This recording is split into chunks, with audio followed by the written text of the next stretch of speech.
dash. The Riders and the Lions Part 2 this season. Part 1 suits back in June. It was like the West Final last year when Saskatchewan, down late, came back and won it in the final minute. And Sam Emilus had 3 touchdowns in that game, including the winner with 44 seconds to go. Big addition back into the Rider offense. Absolutely. Something that Trevor Harris really needed to get back in the lineup was a big play receiver that can get down the field. He had 3 touchdowns in that game in week 2 between these two teams. Sam Emilus, after missing 3 games, back in the lineup for Saskatchewan. One of the guys that maybe matched up with him throughout this game is halfback TJ Lee, who said of his 30 career interceptions, last week was the biggest when he sealed the deal against Calgary.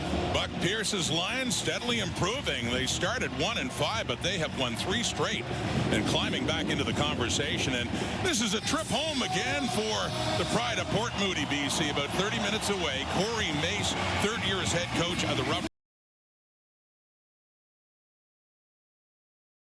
To watch the Lions take on the Saskatchewan Roughriders. There is Stanley Berryhill, his 2nd game back with Jermaine Jackson, because they will receive first. The Riders won the toss, but they deferred. So Alex Hale, what a good day. Under some pressure lately, went 4 for 4 in field goals in Hamilton last week in a loss. Is here to kick it off now from the Saskatchewan 30. Final game, week 12. And a rematch between the Riders and Lions underway here at BC Place to Stanley Berryhill across the 20, the 25. He spins, he keeps going, and he manages to work it up close to the 35 to make way for Nathan Rourke, leading the Lions back to victory last week in Calgary. Yeah, last week, another 300-yard passing game against the Calgary Stampeders. 2 touchdowns in that one, and threw for over 300 in the loss in week 2 against Saskatchewan. Big numbers from both these teams offensively on the board in that 1-possession game that went right down to the wire. Back in week 2, Rourke went 24 of 37, threw for 330. But as said, they had gone ahead late, but back came the Riders to break the Lionhearts again. Fresh game from the little fake, dumping it off to James Butler. After the catch, he works it up to about the 44 and close to a Lions first down. James Butler out there right now, but with this offensive line and Michael Cochier up front, talk to him about who is the toughest linebacker he faces in the CFL, and he immediately said that matchup, and we're going to see a bunch of Xander Horvath. That's one thing that the Riders defense has not had to handle this year. In that week 2 game, Horvath didn't get a lot of touches. It was all James Butler. Intriguing 1-2 punch, though, on the ground with a short passing game when you got Butler and Horvath, and the fake to him on the first down.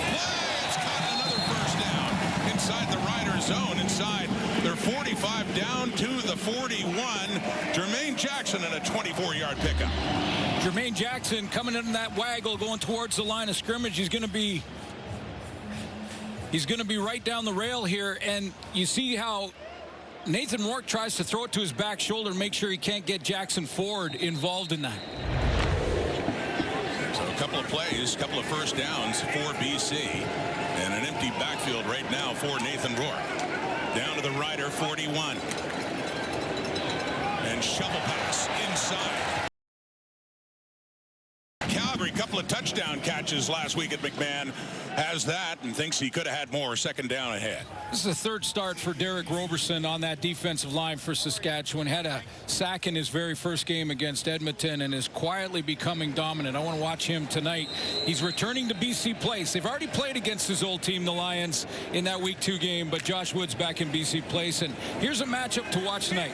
Wide field, Nelson Lacombe playing on that wide field corner against Javon Couture, usually where he lines up. Patrick at 5, 2nd and 5. Saskatchewan 36. Rourke throwing and no, jumping in front.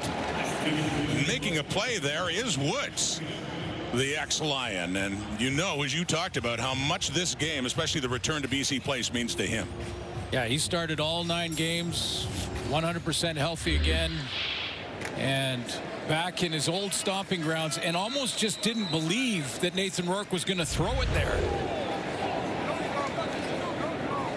So they get close enough to try a field goal here for Sean White, but the 43.5 to be put down by Carl Meyer on the snap from Cam Foran, and Sean White is money. very quickly, the Lions get on the board in their opening possession. So over to you, Trevor Harris now. 11th all-time in the Canadian Football League in passing yardage. Yards passing, it was the 12th time in his career. He's thrown for 400. Emelis with the 3 touchdowns. We talked about that. But Keyshawn Johnson and Schaefer Baker both had over 100 yards in that game. Big numbers that went down to one possession. Big numbers, and they've been missing 2 of the 3. Key and Schaefer Baker as well, and Keyshawn Johnson holding down the fort, but glad to have Sam Emelis back. The Riders are running it here. Paulie Conley back in the lineup. He missed last week with a hamstring injury, but back there and nothing doing. Third start up front for the offensive line for Eric Anderson, but the guy he replaced, Zach Fry, is tight end. You take a look at Emelis back in the lineup, his 3 touchdowns against the Lions, and he's that deep threat, smooth route runner that can get on top of coverage in a hurry. And there is Sam Emelis, having a great year before he got injured in Edmonton and had to miss the last 3 starts. For the middle, it's caught. It's Keyshawn Johnson. Mentioning how he did hold down the fort and among the big name receivers on that Rider receiving corps, and a 24-yard gain there. Yeah, 9 catches, 131 yards against the Lions secondary. Basically intact. The same secondary that played against BC back in that Week 2 game. So know each other well, him and Emelis, both big games. Johnson coming in with 765 yards receiving and 6 touchdowns, leading the way in the Riders. 4 for 51 last week in their loss in Hamilton after a big game. Helped the Riders beat the Ottawa Red Blacks 2 weeks ago. So 1st and 10 at the BC 46. The snap is bobbled, and then Conley couldn't find the handle after Harris had handed it off. So they're good to pick up a couple of yards on that play and hang on to the football. Well, I'd love to highlight a different defensive lineman for the BC Lions. Allow it. He just keeps registering sacks and has been on a roll of late. He is tied for the league lead with 7 on the season so far. Deontay Williams leads the team in defensive plays. A little lighter in the pocket. More on that as the game goes on. And I mentioned TJ Lee against Calgary. His first interception this year, but 30th of his career. 2-yard pickup by Conley. 2nd and 8. Harris to throw to the left. Open receiver caught. Dell Duncan Busby. And has enough space there to make sure he keeps his feet in bounds. And a first down, Saskatchewan. Yeah, you know, when you're playing against Trevor Harris and he's seen all the looks, all the coverages, all the concepts that he has, it's almost like you get forced to lock up in man-to-man. Down to the 30, Conley again. Good hole, good running. Paulie Conley, who gets a burst right up the middle and picks up another first down for the Riders. The Riders really don't have a fullback on the roster in their roster construction for this particular game, but they do have 2 extra offensive linemen, so they can play big team with those guys, and Thomas Stevens could be that guy. Here's Conley again on the toss left. Conley, who's been filling in for the last week as mentioned, but picks up more yardage to get it down to the 50. The Riders. Yeah, going right after a strength of the BC defense. You're the #1 defense against the run in the league. Let's see. Let's see if you are. 3-yard gain, 2nd and 7, down to the 16 BC. Approaching the halfway mark in this first quarter with the Lions up by 3. But here come the Riders. Harris looks into the end zone. No. Intended there for Keyshawn Johnson. Ronald Kent Jr. right with him, right inside the goal line, but it falls incomplete, and the field goal unit will come on for the Riders. Little speed cut here to just get as quickly as he can outside leverage on Kent. But in pretty good position, and times up his dive for that football just to distract Keyshawn, bringing it in. I mentioned there's been a lot of pressure on Alex Hale coming into last week's game. He was 4 for 4 in Hamilton, 48, 41, 14, and 52.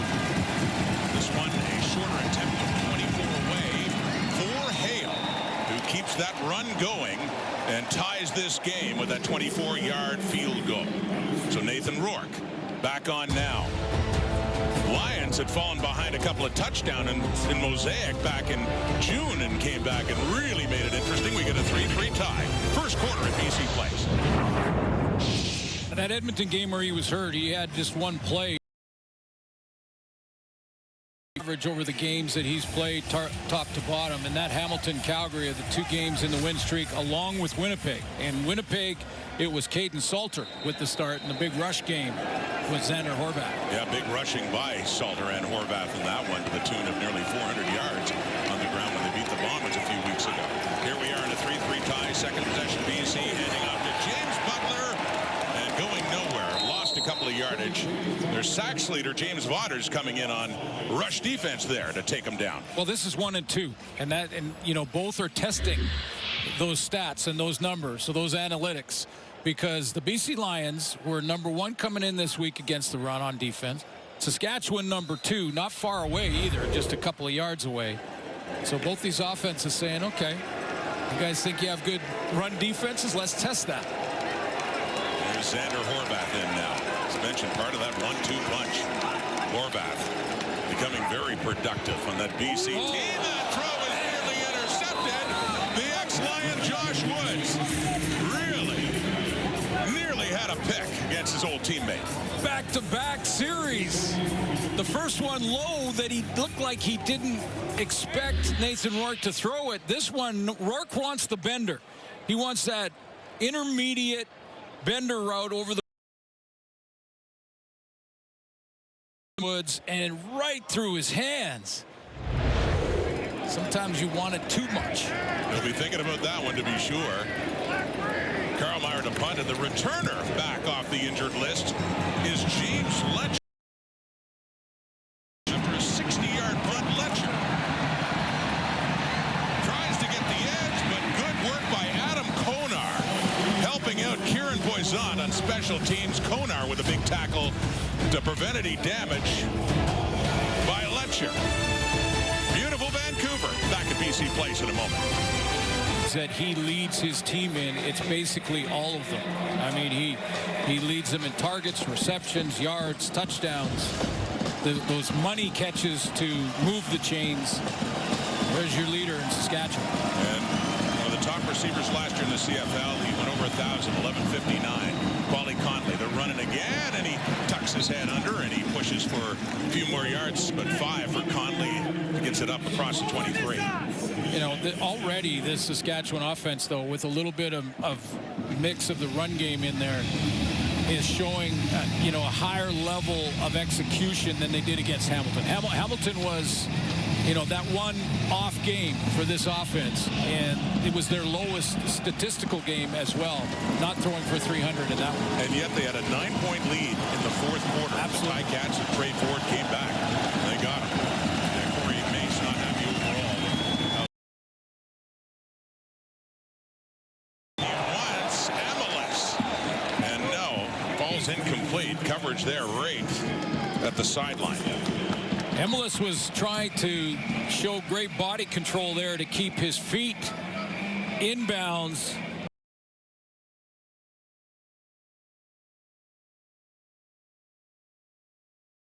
A little bit of a waggle. He's in between the two zone droppers and Deontay Williams over the top, but he just couldn't keep his feet in bounds and make the catch at the same time. Just a little too far. It was back in week 2 in their opener that Stanley Berryhill got hurt, a thigh injury that put him on the 6th game. He just returned last week for BC, and with that injury also in the first game to Seven McGee, it is Berryhill who's their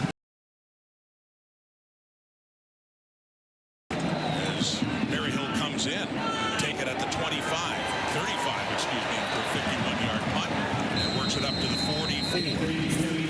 So Xander Horvath, we'd wondered last week in Calgary, we hardly saw in the first quarter, ended up having a very productive game for BC, but the comparison right now to James Butler, their other feature back. Yeah, and both are dressed. We've seen both. Both have touched the ball, and you take a look at the numbers are pretty close. A little bit of a edge in yards per touch for Horvath, and of course he's a short yardage quarterback, so got a few more touchdowns when he's down on the 1-yard line. But numbers very close and completely different style of backs. Last week, 15 carries, over 100 yards and a touchdown.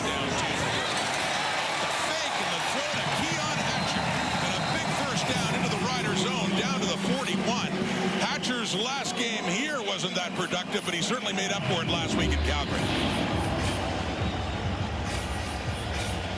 Watch how quickly Hatcher makes the decision here. He makes that catch. He knows that he doesn't have a defender in the area, turns and immediately accelerates. 23-yard gain for Keon Hatcher. 7 catches last week at McMahon for 83 yards and a couple of touchdowns. Key. BC's win takes that one. The reception down to the 42 of the Riders. Back come the Lions. Play action pass. Rourke can't find a receiver open. Looks like he wants to take off, and he does, and steps over a would-be tackler and picks up a first down inside the 25. The running of Nathan Rourke pays off again for BC. Well, he can get it done. You know that. We've seen it many times, but I love the decisions here he makes on the fly. One is to get outside, and then he sees he has so much space, he can make the cutback on the first tackler and then safely hook slide without taking a hit he doesn't need to take. Nathan Rourke has rushed for 11 times this season now for 129 yards and a couple of touchdowns. He can be a game breaker that way as well. Antoine Brooks, the cover linebacker, in on that Rider defense now. It's a 1st and 10. BC at the Saskatchewan 23. Back and forth.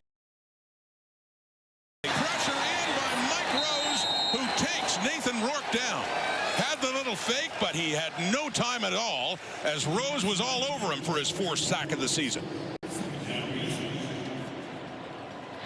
Yeah, Rose is lined up on Couture here. He's got to snap that ball and then get into his pass protection set. A little bit of an RPO action, and Rose just beats the block.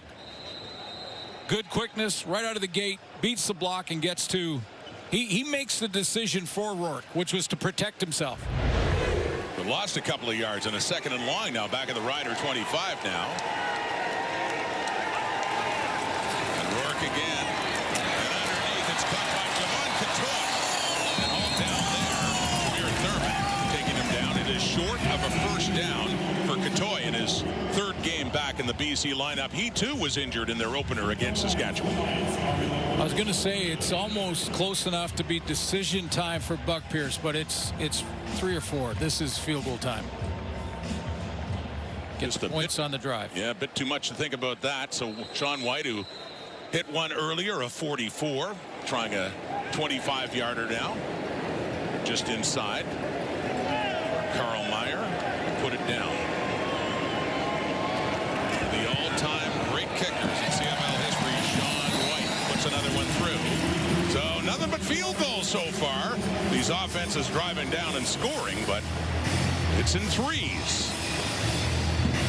Now 6-3 BC as Trevor Harris gets set to go again. He still is on a number of BC Lions group texts. As for last year's West Final, he said he still laments that loss. That entire team late in the game felt they were going to win that game, and it made his release that much more difficult to digest. Absolutely, Farhan. Here's Trevor Harris throwing, nearly picked. Stepping in front is Jackson Finley on Johnny Johnson. Got the fingertips on it, certainly broke up the play. 2nd down. Yeah, and when he was available and talking to other teams, Josh Woods told us he talked to every team in the West. But when he made that call to Corey Mace in 10 seconds, both guys, and we've talked to both about that call, both said it was an immediate connection. Just knew. He just knew that this was the team he wanted to play for. And go out and go to battle for. And that win in week 2 with the Riders against BC, certainly sweet for him. Harris throwing again, it's caught. 1st down up near midfield, and there is the first catch for Sam Emilus since his return. Sam Emilus with his speed, and it's tough to gauge his speed because he's so smooth. But with his speed, you have to respect that as a DB. It gets you out of your chair really quickly. And there was a flag thrown in the Rider backfield. Looks like it's going against the Lions. Here's the referee, Justin McInnes. Illegal block, hands to the face, BC number 90. Penalty is declined. 1st down.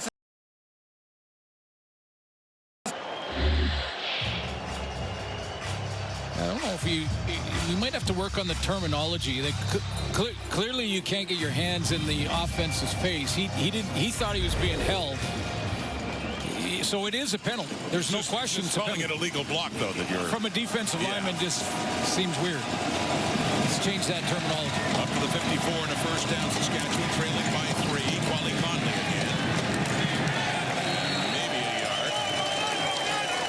2, but not much there. A little wall of black and orange to greet him. A sack per game. He didn't have one in that Hamilton game. I'm talking about Matthew Betts, who crashed down on that to help out on that tackle immediately. But he has had 4 in the other 4 games around that Hamilton game. Those totals, you know, are going to be there. Everybody that plays against Matthew Betts says the same thing. He has a motor that never quits, never stops. He does not take a play off. The 2-time Defensive Player of the Year, including last year. Matthew Betts, second and long. Harris quickly gets rid of it, and a crowd to Emilus threaded that one in, and that looks like another first down for Saskatchewan. Right at the end of the first quarter, as they get 11 more yards and start to get one of their top receivers involved after an injury layoff in Sam Emilus. There he is, Jared Suter, performing here outside BC Place before this, the second showdown of the season between the top 2 teams in the West a year ago. Quarter number 2 still ahead here on This. Has been able to move the football, just nobody's been able to find the end zone yet. Yeah, exactly. That's just not finishing drives with majors. Lions have had a couple of opportunities to do that, settled for field goals. Riders, this is their 3rd drive. You see that Sam Emilus catch. I mean, first of all, tremendously strong hands to fight off Ronald Kent. But look how smooth. Watch Kent 21 there. He has to open up. He has to get out of his back pedal, out of his chair, to respect the great speed and smooth route running of Emilus. That's what he brings to the table. That will also open up some underneath routes when he is the clear out guy trying to pull the defense with him down the field. On pace for another 1,000-yard receiving season. He didn't have that last year because he only played in 7 games. Injuries were a problem, although he certainly finished strong. But trying to avoid the same fate this year. He's missed 3 games, but getting involved in that offense now. Quarter 2, Paulie Conley driving on that first down, and it'll set up the 2nd and 5 just inside the 40. Watch the big boys just get hunkered down here. And this to the next level, sort of a zone concept to just go ahead and drive that left side of the defense. Connolly just kind of gets caught in the mesh, but that initial push, Jamarcus Hardrick taking care of his man on the outside. That was Levi Bell, I believe. Plus 43 differential in the second quarter this season between these 2 teams for Saskatchewan. Here's Trevor Harris, 2nd and 5, and no goes. Closest receiver was Johnny Johnson. It falls incomplete, and looks like another field goal try coming up here. Closest receiver was Johnny Johnson.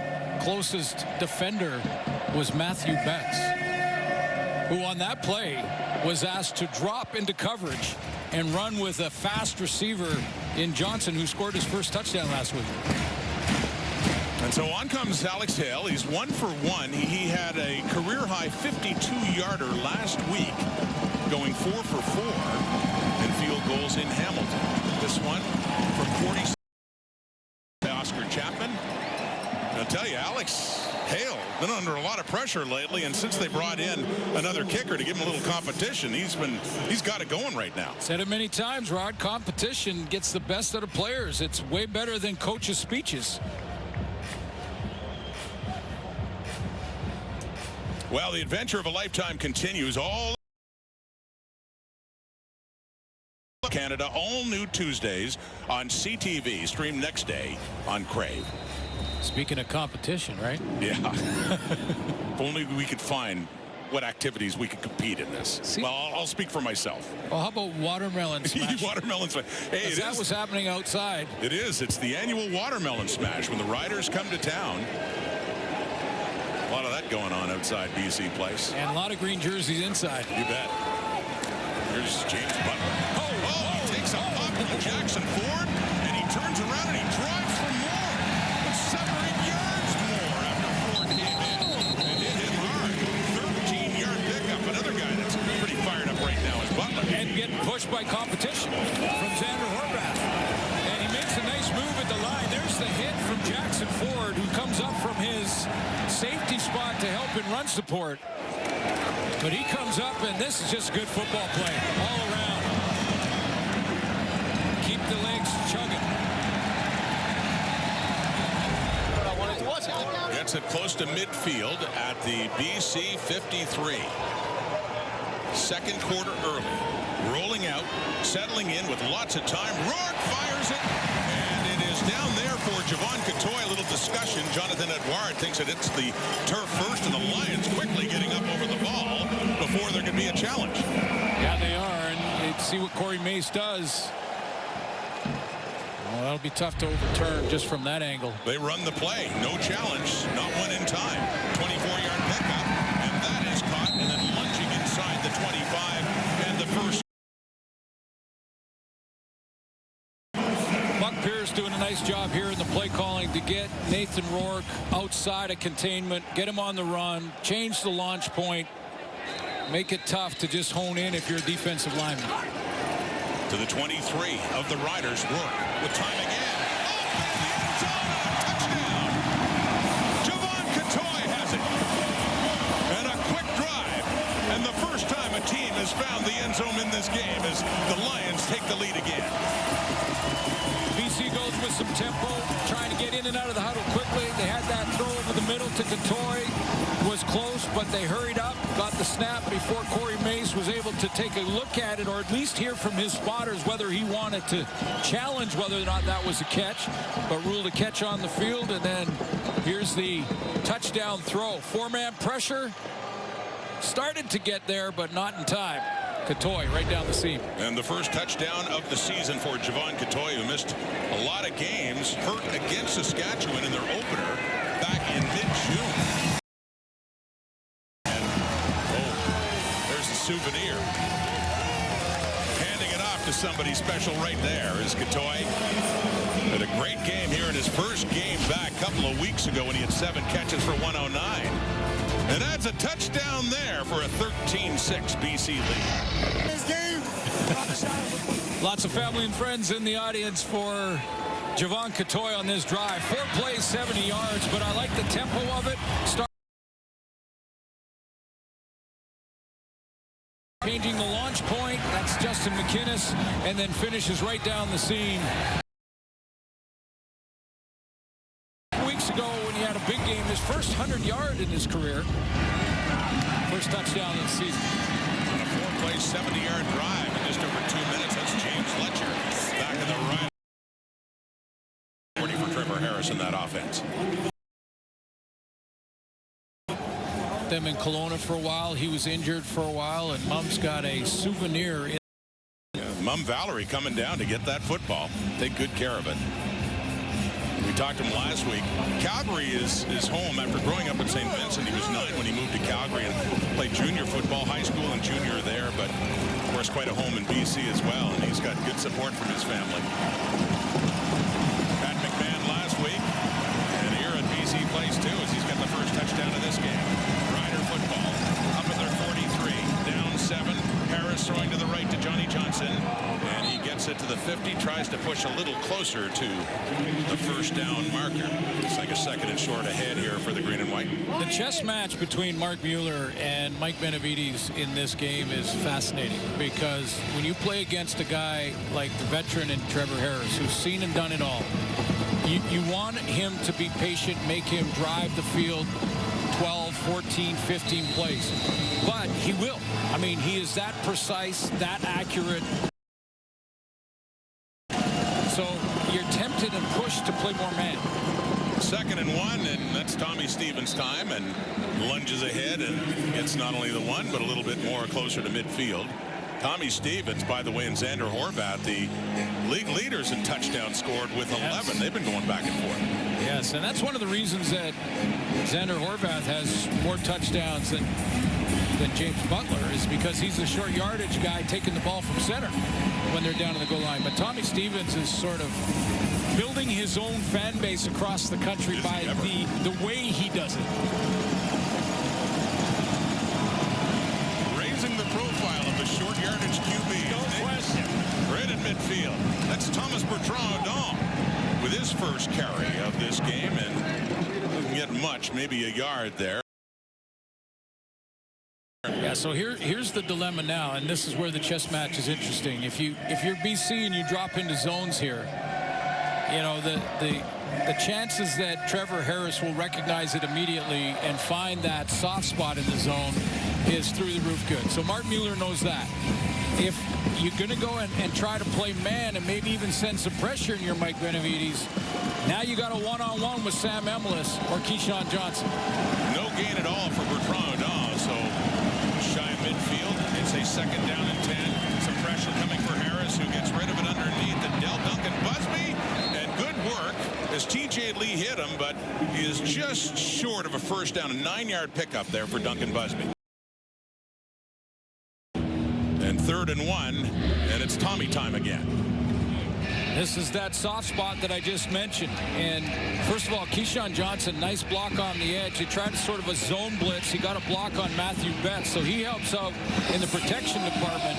And there's the soft spot, and Trevor Harris found it immediately. Tommy Stevens standing under center. They want a yard, and well, he doesn't get much more. They had to get right to the 45, but it looks like he did get enough that time to move the sticks for Saskatchewan. Question I have with Tommy Stevens is, when are they going to call the throw? When are they going to have him fake it, jump back, and maybe throw a touchdown pass to add to his statistical totals? Because he's got 11 rushing. Had some fun talking to Trevor Harris last week about the week before when he was lining out late in the game as a receiver. So you got 2 QBs in the huddle, and I was just wondering, they're not going to do anything at that point in the game against Ottawa, but it's still just wondering when you see Trevor out there sometimes in short yardage what they might have cooking. Yeah, I'm not sure if I throw it to Trevor. You don't think it's just in case he gets blown up by a DB or something. I don't know they want to take that risk. But maybe change things up and have him go out and Harris go in, right? Yeah, and exactly. And put Emilus out there, or any one of them, Keyshawn Johnson.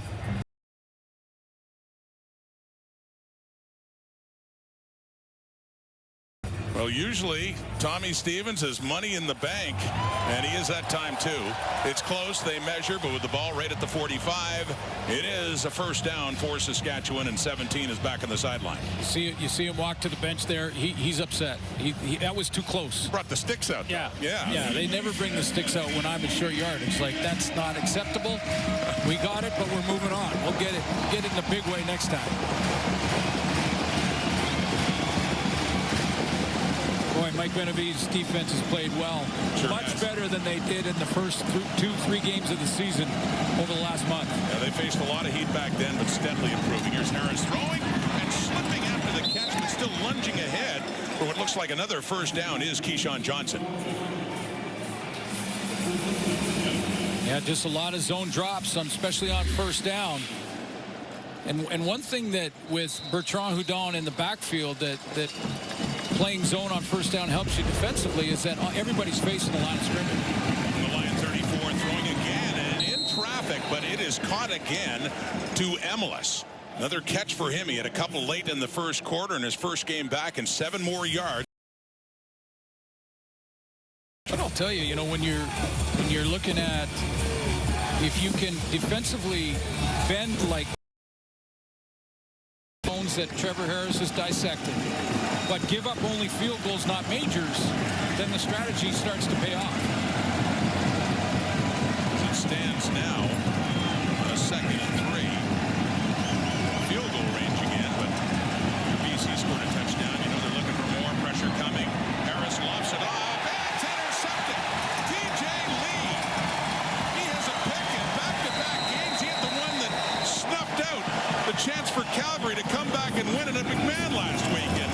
Lee, the veteran, on that second down play, steps up and picks off another one. So the drive ends, and no points for the Riders.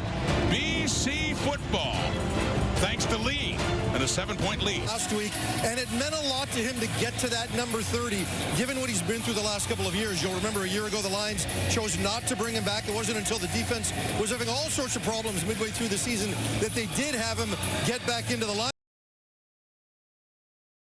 Part of that was a did you know trivia game when TJ Lee broke back into the league in 2014. Did you know that Jackson Finley was 11 years old? He was still in elementary school. Since then, TJ's become a real mentor to Jackson, who at times struggled earlier in this year. He wanted to make sure he understood that the defensive secondary is right 99% of the time, but the 1% you're not, that's that's when everybody comes to you. He says he runs film sessions by himself. He says there's a saying in BC, blame TJ for everything.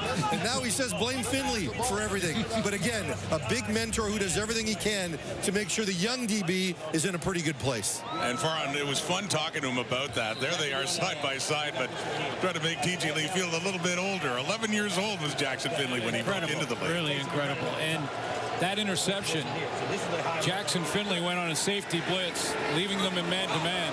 In that man-to-man matchup, TJ gets his second of the season. Back-to-back weeks. So here's Nathan Work on work to Keon Hatcher.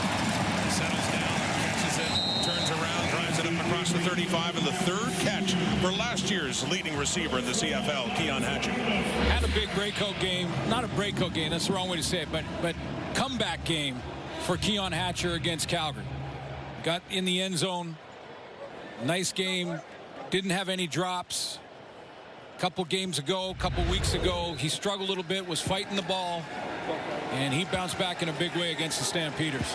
21-yard pickup. Nathan Rourke at this point now, 150 yards passing. Talked about all those 300-yard games he's been getting. Well on his way. Here's Xander Horvath. Breaks a couple of tackles, but not that one. It's DeMarcus Fields coming in and gets him wrapped up low and takes him down at the 40 after a 4-yard pickup. DBs often have to get up and run support. Macombo wants to keep him contained, but he gets blocked, and that's a big tackle by DeMarcus Fields because Horvath had a lot of room to the outside if he broke that one tackle. Not an easy guy to haul down either when he gets ahead of steam. He is not.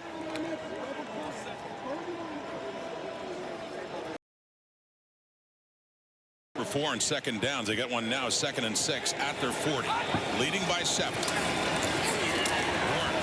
And wants to check it down there for Horvath, but he was rushed so much he couldn't get it right on target. And we got a 3rd down in the punting unit coming on here for BC.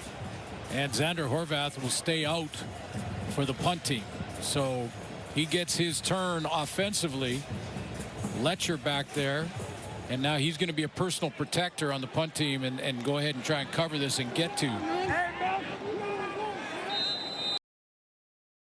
First season with the Roughriders. He has 5 career return touchdowns, all with the Montreal Alouettes. Won a Grey Cup with the Owls in 23. Mentioned injured in week 4, so hasn't had a lot of time in green and white. But back in the lineup today after a 50-yard punt. Takes it at his 20 and works it just up across the 30. So back to Trevor Harris and the Saskatchewan offense. Turned the ball over last time around. Getting late in the first half. Riders trailing by 7. Lee's interception. Here's the blitz coming right down the middle, and that leaves the matchup right. He gets with the pressure. That's Keyshawn Johnson doing the double move. He comes up with a pick on the underthrow. Under pressure, gets it away. Saskatchewan starts another drive, completes it to Keyshawn Johnson up around the 35 of the Riders. They'll mark it actually. Offside, BC number 90. It's 5-yard penalty. Remains first down. So they get more than that anyway with the offside to Matthew Betts, and they'll mark it down at the 36. Betts is so quick that it's probably very difficult to determine whether or not he's early, but clearly he was there. Kind of hopped into the neutral zone before he even took off. It's the second penalty of the half. It makes it a 1st and 5. Harris and the Riders.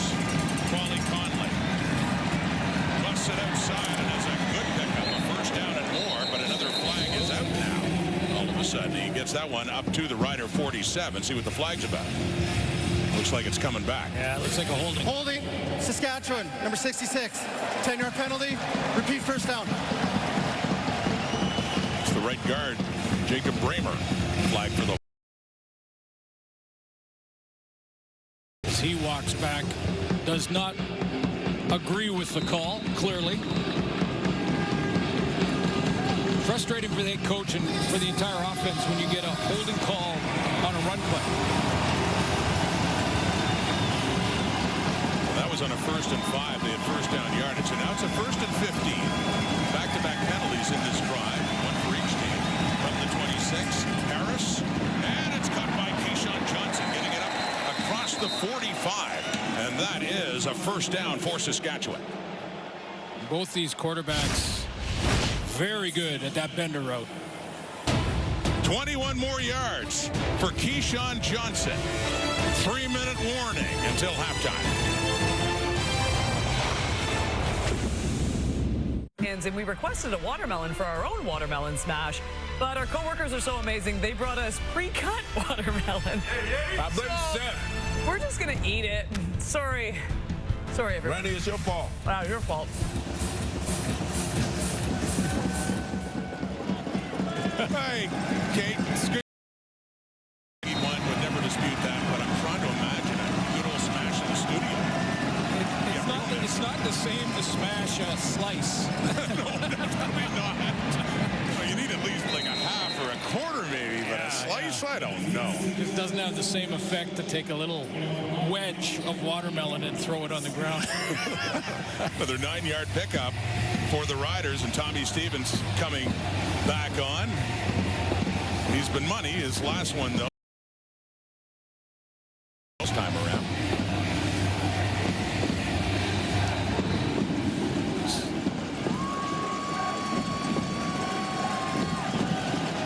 Sam Emelis with that catch that got them into this situation. Right across midfield, late first half. Riders down 7. Ho-hum. Another yard. They don't need to bring the sticks out for this one. He's got it just inside the 50.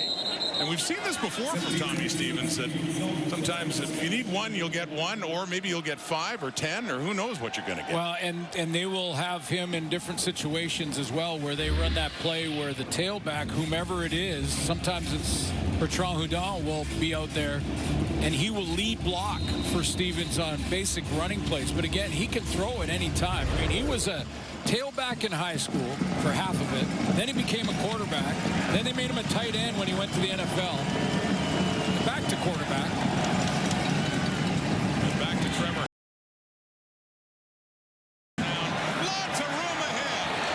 Inside the 20, the 10, the 5, and into the end zone for a Saskatchewan touchdown. But we have a flag.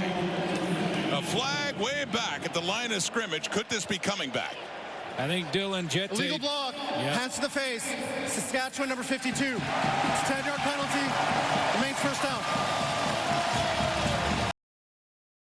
I think Dylan Jette went over there and said, this is coming back.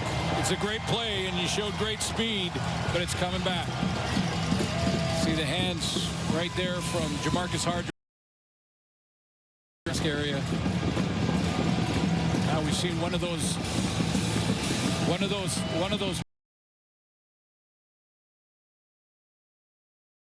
took some punishment at the wall, but all for naught as it comes back. Well, that penalty to the Riders. So back to their 51. 2:08 of the clock till halftime in a 1st and 20. BC 13, Saskatchewan 6. Harris with time underneath the MLS just across midfield. Still lots of ground they have to gain.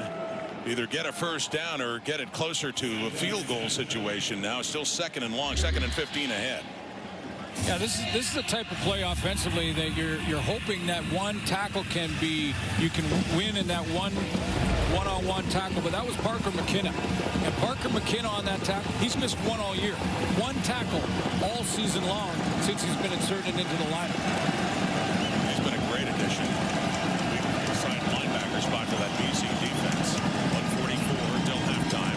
3-man rush. Lots of time, nearly intercepted by Darnell Sankey. So we've seen some near picks in this game, in addition to the one that TJ Lee had, but instead Saskatchewan's going to get the chance to punt this football away. Yeah, been some missed opportunities for both these teams. Both have settled for field goals when they've had pretty good field position and been shots at interceptions. Josh Woods has had the ball in his hands twice for Saskatchewan. That one, Sankey took some friendly fire that knocked it out of there. So BC will get the ball back. The punt by Oscar Chapman. To Stanley Berryhill, but a good punt inside the 5 for Berryhill, a 51-yarder. And the return gets up across the 15, about the 17-yard line. 1:27 to go, and a 7-point difference right now with Nathan Rourke and the Lions leading the way. They lost their opening game at Mosaic in Regina. And some thoughts on this game coming up from Kate Nenock and Chezzy and Paul Lapalisse. Congrats. Congrats to Yes. Lapo, the women's team too, Rachel Lessard, and the men's team. They're going to the Olympics in 2028, and that's just terrific. So the panel is ahead, but we got 1:27 on the clock. And it's the Lions losing another heartbreaker in Saskatchewan back in week 2, their other meeting this year. Good work up front by that Rider defense on Xander Horvath. Not an easy guy to bring down, but they do. And he's got nothing there, second down ahead. Yeah, not an easy guy to bring down, and a really tough defense to get your run game going. But the one way that BC may want to try to do it is to get outside and try to get those little swing passes, extended runs, get away from guys like Mike Rowe.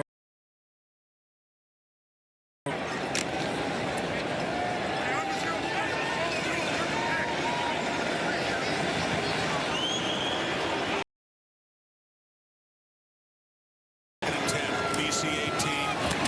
It's caught. Well shy of a first down. That's Keon Hatcher with it. Hit there by Marcus Sales, ex-Lion. 7-yard pickup. And the 4th catch for Hatcher, but the punting unit will come on, and just under a minute to go. Hatcher took a hit here from Marcus Sales. Took a hit and drove him into the turf. And then helped him up. Well, old teammates. Yep. Sales was here for a couple of years. Started with Winnipeg, won a Grey Cup with the Bombers in 19, then went to the Lions, and then wound up last couple of years. Chance for a couple plays here for Trevor Harris to get in field goal range at the very least. And you got James Letcher back for the Riders, who's a game-breaking returner inside the 35. Well, Daniel Weeb did a very good job, too, filling in for him in the punt returns. Here's Letcher. And a good punt, 57, but the placement was excellent. And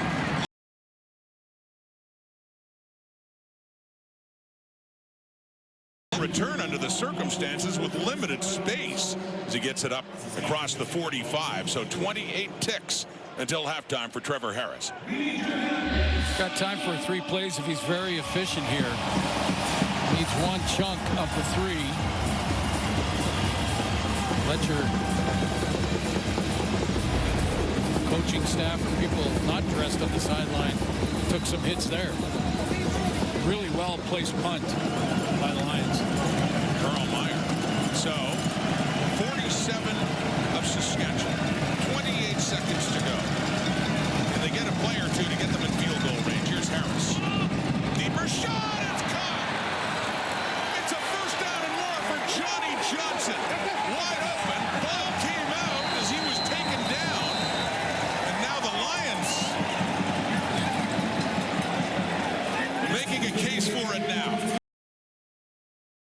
Play, but it was coughed up by Johnson, and BC has it. Who created the turnover is the question, because Johnson is open down the seam. Trevor Harris finds him. And they're looking at not only field goal position, but maybe a shot at the end zone. TJ Lee with a tackle attempt there. Deontay Williams and Jackson Finley. And Williams just takes it from him. Just took it away. Straight transfer, no fumble. Deontay Williams says thank you to Johnny Johnson. BC football. And late in the half, 17 seconds, still deeper in their own zone, down at their 29. They have the lead.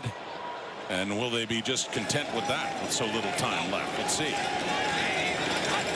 3 receivers out to the left. Handing it off, Xander Horvath.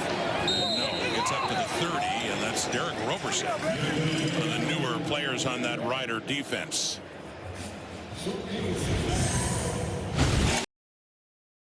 Xander Horvath is the tackle. You can pull one of his legs up in the air, so he only has one, and he'll still get 4 or 5 off the edge. Look at this against the Calgary Stampeders. And that's big Miles Brown who's got him wrapped, and you know he couldn't keep the legs chugging. He had a leg chugging on that, just one, with Jaden Grant wrapped up the other one. But now BC will be content to take a knee and call it a half. And a pretty good half for Nathan Rourke and the BC Lions, leading at 13-6. Having said that, the Rider defense has done a pretty good job in that first half against Xander Horvath. They have. They've defended him very well. Horvath with only 8 yards rushing on 4 carries, but Nathan Rourke, though, 10 of 13 for 157 yards and 1 touchdown to Javon Catoy. Yeah, that touchdown to Catoy, first of the season. 4-play drive, finish right there.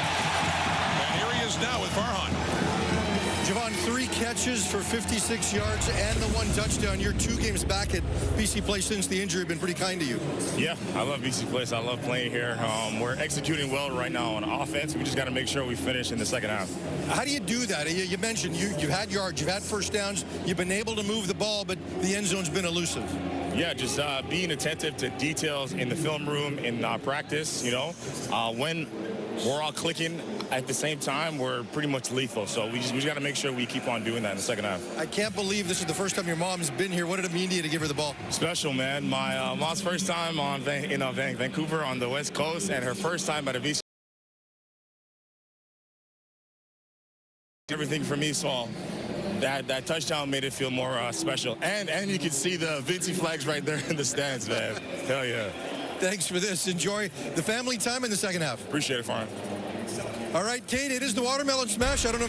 Bright spot for Saskatchewan. Sam Emmel is back after missing 3 games. He's been their leading receiver so far and standing by with Farhan. Sam, 5 catches for you in that first half. You really started to get things going in that second quarter. How comfortable are you after a month off? Yeah, I mean, I just get my feet wet again, and I just think we're doing the right thing. We just got to finish collectively. I'll follow you. Yeah, both teams have been moving the ball, both defense.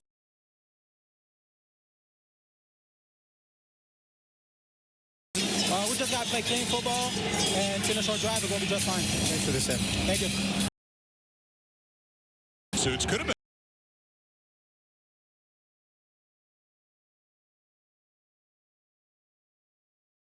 Away from Johnny Johnson, and then that interception by TJ Lee. So missed opportunities for points there. But the defense can take a little of this responsibility too. You see Keon Hatcher working on the neck after that late tackle late in that first half. But Josh Woods, remember, early in this first quarter had the ball in his hands a couple of times and didn't come away with the interceptions. So Corey Mason, the Riders, had deferred after winning the toss, so they want the ball to start the second half. There's James Letcher back.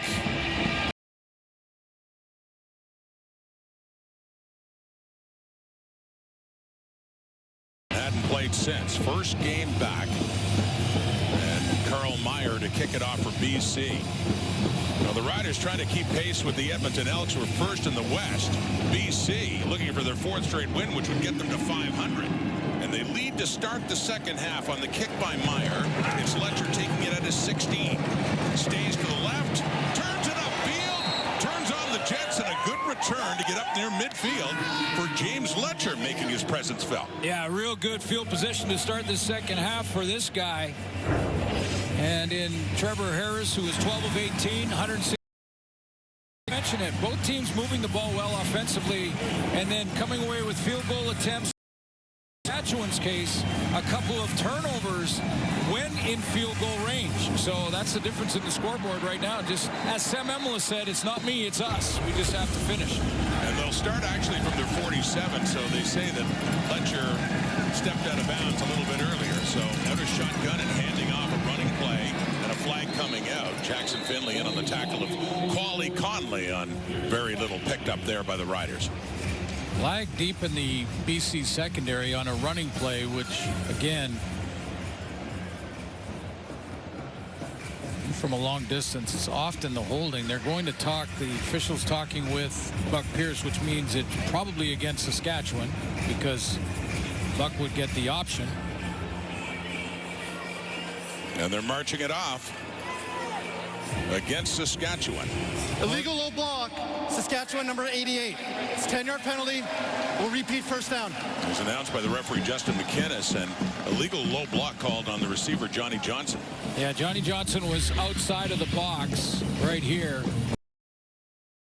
And you can't do that because the defensive lineman, he can't see you coming from there, and it's a dangerous play.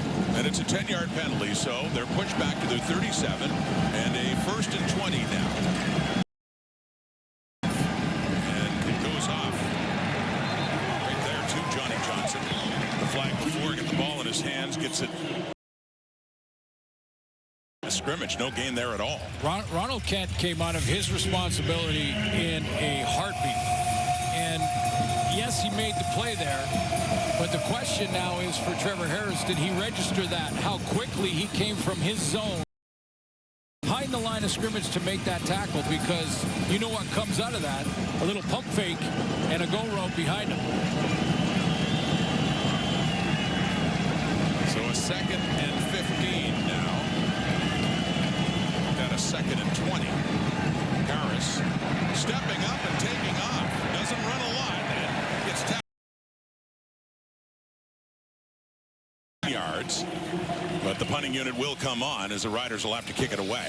Yeah, you're right about that. I mean, we've played 9 games, well, 9.5 for these teams now. That's the 5th run for Trevor Harris. So that was a 2nd and 20. He gained 10, so a 3rd and 10 now is Oscar Chapman coming back. 2 returners again for the Lions in Berryhill and Jermaine Jackson. And it will be sent Berryhill's way. Take it right around the top. He loses the handle. Ball's out. Riders have it. It in for a touchdown, but of course the flag is out. There's no yards against Saskatchewan. It's either no yards on a special team. It's either no yards. Saskatchewan number 28. 15-yard penalty. First down, BC. Well, that's Corey Mason. We heard Sam Emila say we just got to clean things up, eliminating some of these penalties that have been costly.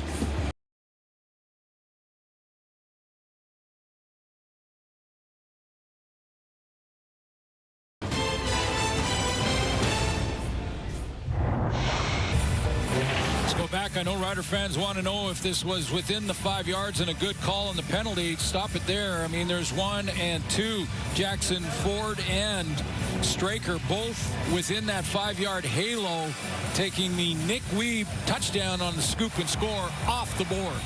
Straker, you can see clearly trying to close to see Nick Weeb too. Picked it up, took it in, but all for naught. It's BC ball. Right up across the 35 now. They have the 7-point lead. We're in the 3rd quarter here at BC Place. Nathan Work goes to work and finds an open receiver too. It's Javon Katoy who has the 1 touchdown in this game, his first of the season. Yeah, he had a good first half and a souvenir for his mom in the stands with his first touchdown. And crossing out on that 4-play drive. This is the one they hustled so that Corey Mace couldn't challenge that. That was 16 yards, and then the touchdown, and then Mom gets the long-distance hug and a game ball. How about that for Mom in her first game at BC Place? We got movement by Caleb Sanders. Free play. Flag out. Deep shot. Intercepted by Jonathan Edouard, which would be his 2nd of the season, but line. And could this play be all for naught? The replay center will help here. They're going to take a look to make sure that the Riders weren't drawn offside, but it looked like one of those D linemen were in the neutral zone. Caleb Sanders had clearly moved, and that'll be the offside, question. Saskatchewan number 99. 5-yard penalty. Remains first down. Right there. Yep.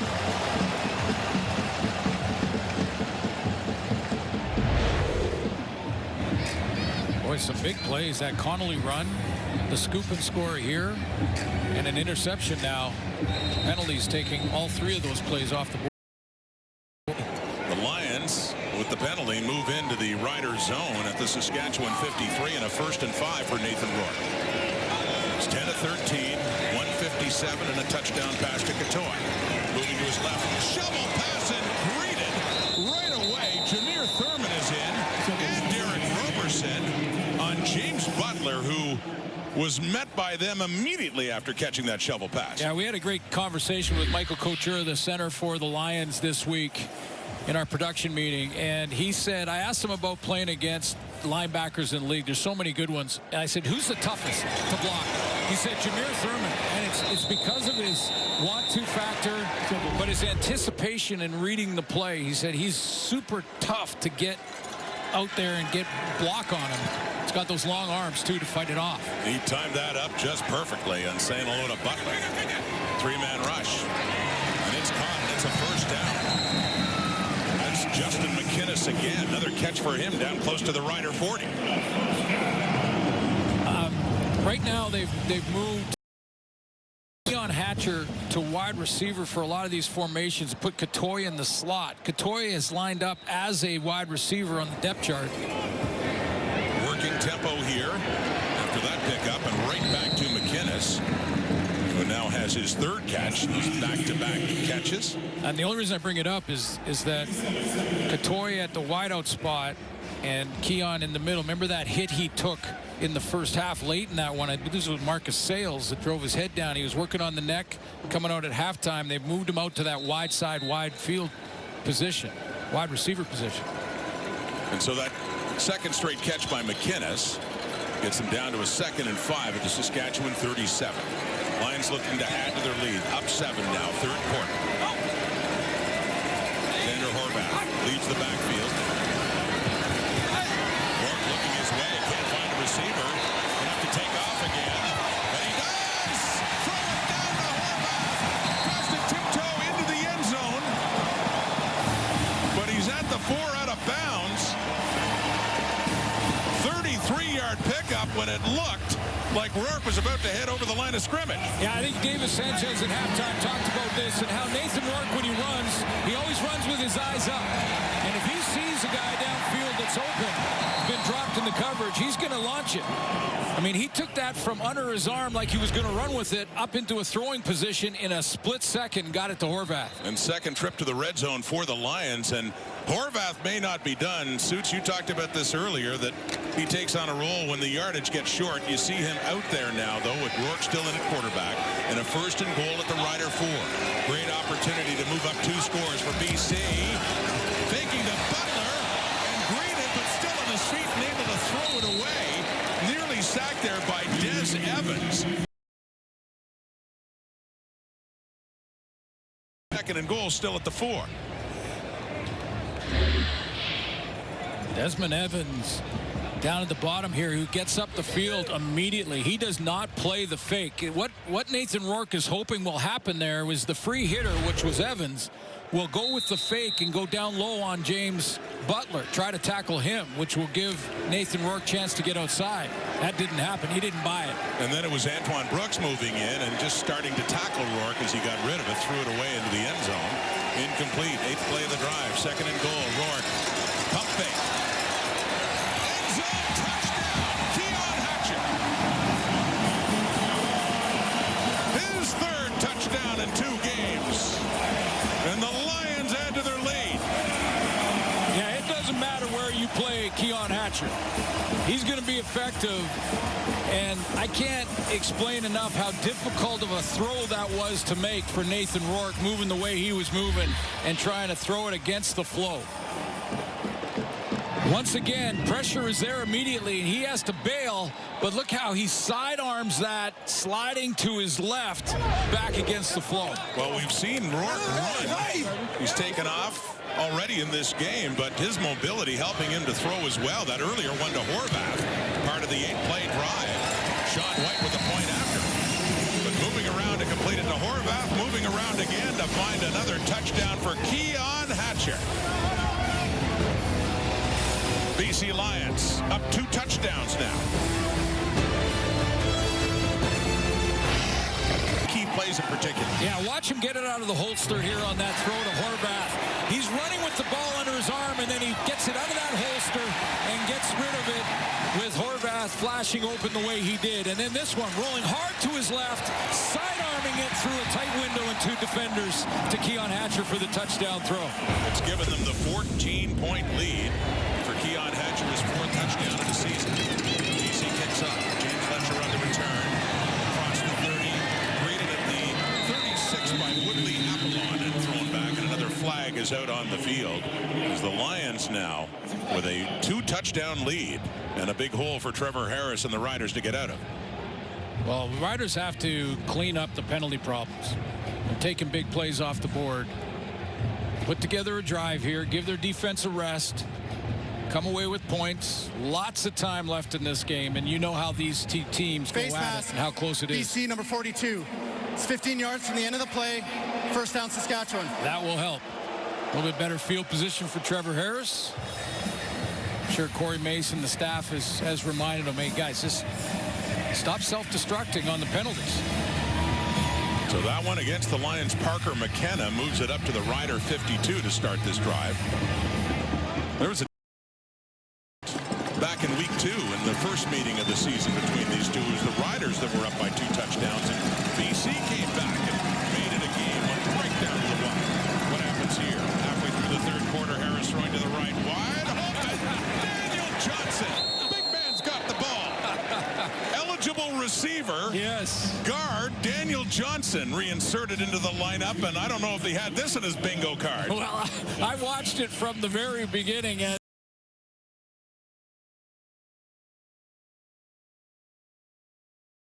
on the road, he's by himself for a 17-yard gain. Look at this. Look at this. How about that for road running? And then a broken tackle with a little good footwork down the sideline. Him breaking a tackle doesn't surprise me as much as to see him catching the pass, but wow, whatever works. But the way he broke the tackle, not just running over somebody, he stiff arms him and jumps over the tackle. Like that's a nice athletic looking play. I mean, he lines up as a tight end, then runs a flat route, or excuse me, as a receiver, runs a flat route, and then hops over the first tackler, and Sankey's going, what are you doing with the ball? Got a little Quali Conley in the open field there. Sankey looked like, this doesn't look right. There's something that doesn't look right here. Daniel Johnson in now to block with Tommy Stevens in on a 2nd and 1 at the 32. And looks like he has enough. Get used to saying that, but yeah, Johnson won't forget that for a while, I'm sure. Wow, it was outstanding. I mean, he ran the right route, lined up as a receiver, was eligible because he would have had to have reported, so he did that, executed that well. That's the type of play team, though. And let it be said that on this drive, Tommy Stevens wasn't the biggest ball carrier for the Saskatchewan Roughriders. No question. Stiff arm and jump hurdle over a tackler when you're 307 pounds and 6'5". Nice. Pretty quick feet there, too. Johnson. Here we go on the ground. Here's Quali Conley. And he evades a tackler, Jackson Finley, and he works his way up for another 5. Watch this. Okay, let's go back one more time to a very unique looking play. Okay, so there he is there. Now he's going to widen out. Now, no one goes with him saying, why is an old lineman out here in a trips formation with the 3 receivers, and he's one of them? And then Darnell Sankey, as he pushes him out, looks at him like, what are you doing with the football in your hands? He's going, well, I'm running for a first down for 17 yards. That's what I'm doing. So Stanley Thomas Oliver, that replay, sort of pointing out for BC, there's a big guy lining up wide here now. It's another catch, another first down.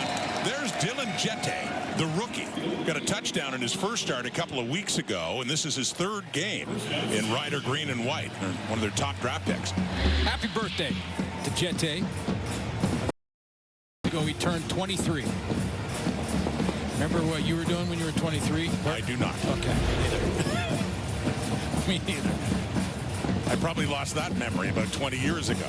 I'll tell you what, Daniel Johnson's play has kick-started this offense. They're rolling now. They got some momentum going when they really needed to. Down 14, but they're getting closer to 16. Conley left side. And he takes on TJ Lee there. And hangs on to the football, too. A flag coming out. Yeah, I think that's another holding call. Holding, Saskatchewan number 62. It's a 10-yard penalty. Repeat first down. Peyton Collins, left tackle. And I'm just going to apologize up front to all offensive linemen that we keep circling them when they make a mistake. That was a soft one, though. Not much there. A little grab to the interior of the shoulder pads and then let go of it immediately. On a running play, if I'm official, I'm letting that one go. That's not cheering for one side or the other. That's just going, come on, that's a little soft. So it stays pushed back to the 26 now on a 1st and 20.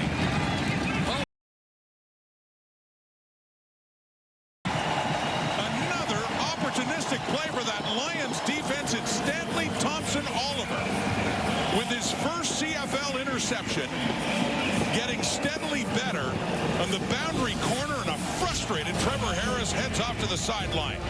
Again, the Riders get into the score zone or close to it, and they cannot catch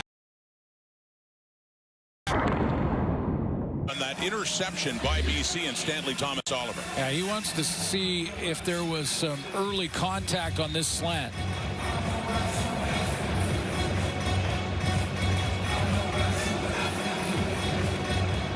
It didn't look like to me there was Thomas-Oliver. Didn't look like he cut Jete off from getting there.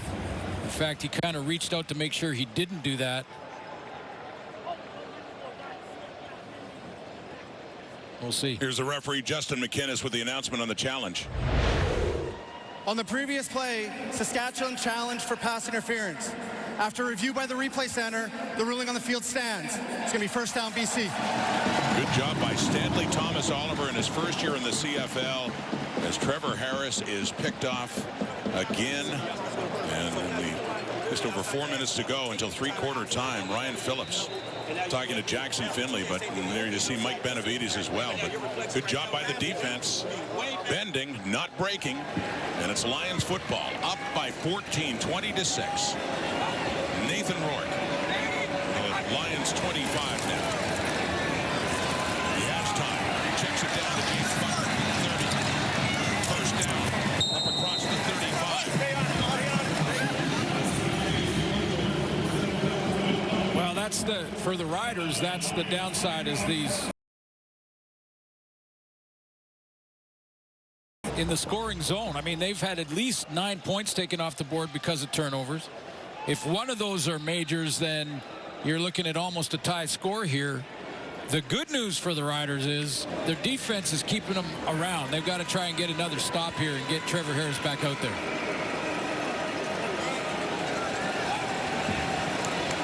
From the BC 37. First down, handing off to Butler this time. And James Butler wrapped up coming in as Roberson and the ex-Lion Josh Woods as well. Yeah, so you're only down 2 possessions if you're the Riders. You've been self-destructing all night, and that's with the penalties. I mean, that drive was going after the Daniel Johnson catch. They had some momentum. They were moving. They were down inside the 30, and then a penalty. A penalty for holding on a running play. Again, I think it was a soft one, but that takes away that momentum, and then the turnover. And the second time Harris is intercepted on the day. TJ Lee had the other in the first half. Rourke quickly throwing it. Go deeper. Oh, my goodness. A collision, but it's caught. And still going. Stanley Berryhill timed up the contact right away. But Berryhill, hang on. Stanley Berryhill, 58 yards, hung on to the football, and it's a big first down for BC. Jackson Ford came from the middle of the field and played that as well as he could, except for to finish it. I mean, he was there in time to almost cut under that with a bit of a different angle, and Berryhill's concentration pays off right here. Look how he concentrates on this, takes the hit, spins around, and hangs on. What a catch. Great concentration there by Berryhill. Hit just as the ball's arriving, hangs on, gets it down to the 18 of Saskatchewan. Third time in the red zone now. Already up 14 and looking for more. Taking to Horvath. Looking to dump it off there for Nate Jackson. Took a pop by Jackson Ford after the ball had come and gone, and a flag is out on the field. Yeah, I mean, this is clearly some frustration on the part of Jackson Ford, not letting the last play go and having it trickle into this one. But I'm with Corey Mace on this. I mean, and again, I'm just calling the way I see it, but it looked like it was such a bang-bang hit that, to me, if there's no history there, in other words, he didn't get beat on the last play, then there may not have been a penalty flag. wasn't a defenseless receiver. On a push route like that, they're waiting to get hit. Look at the timing. We'll slow it down for you. There'll be a little bit. It was tipped as well. Well, there was one step in there. Necessary roughness. Saskatchewan number 21. Ball will be placed at the 1-yard line. Automatic first down. Yeah, James Vodder's got his hand on it a little bit there, and then Ford coming in. Well, did you see how quickly, though, when we played it in regular speed, how much of a bang, bang it really was?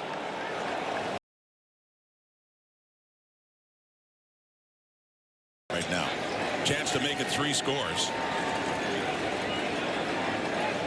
Up by 2 touchdowns, and what a momentum swing when Saskatchewan, yes, down 14, with driving down inside the 20. Another turnover, costly. Xander Horvath in, looking to add to the lead there.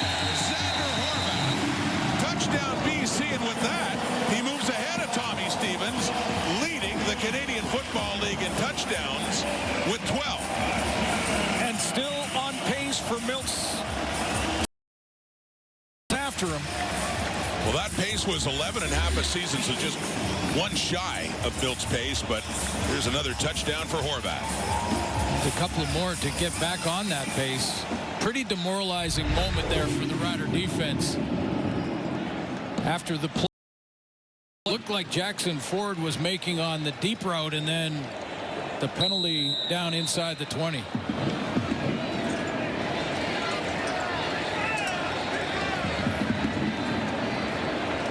Going after Sean White, BC, looking to avenge that loss at the start of the season in Mosaic, and thinking back to that loss in the West Final on Shore last November to the Riders. Number 12 for 34, Horvath just scored another touchdown for BC. And the Lions now, Suits, in charge, leading it by 21 points. Look at the standings now. Tommy Stevens with 11, but Horvath moving ahead, and Justin Rankin with 9.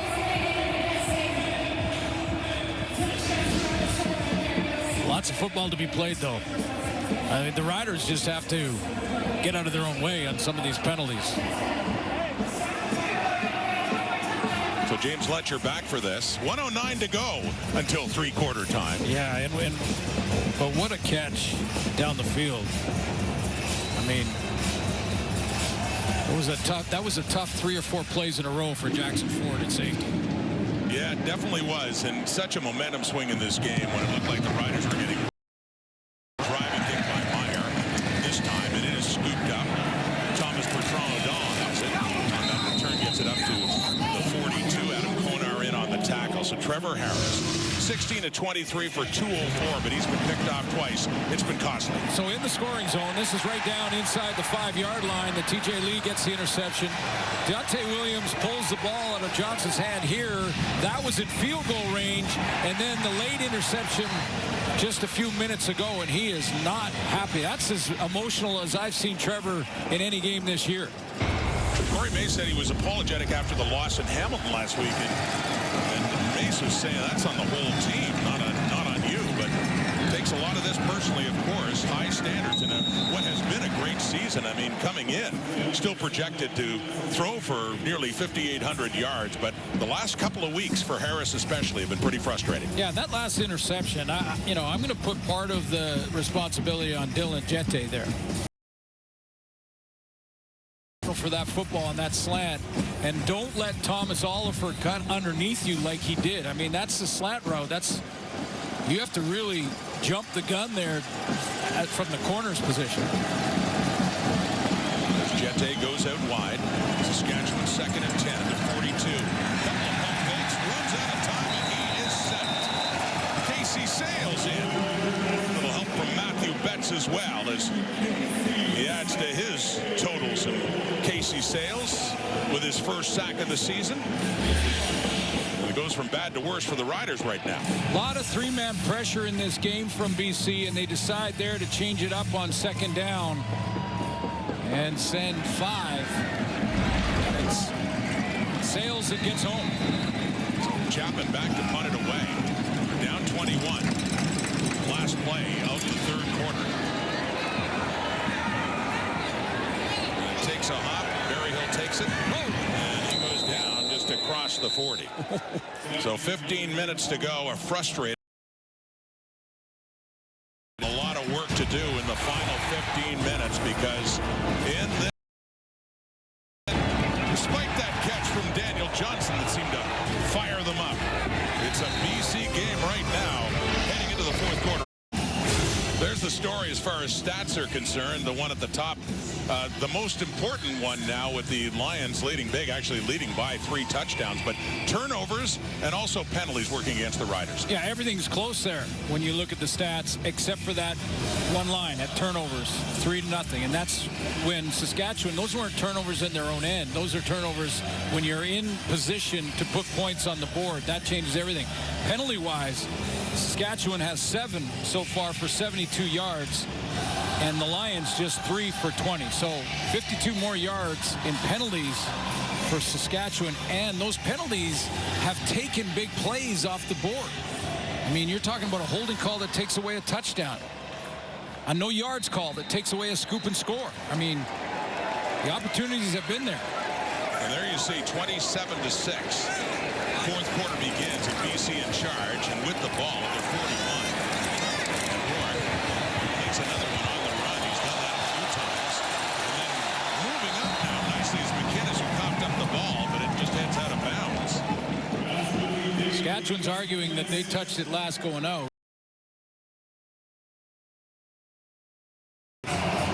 Another play made by Nathan Rourke, though, on the run.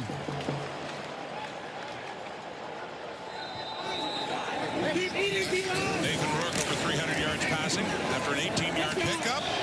Steps up. Deep ball. It's intercepted.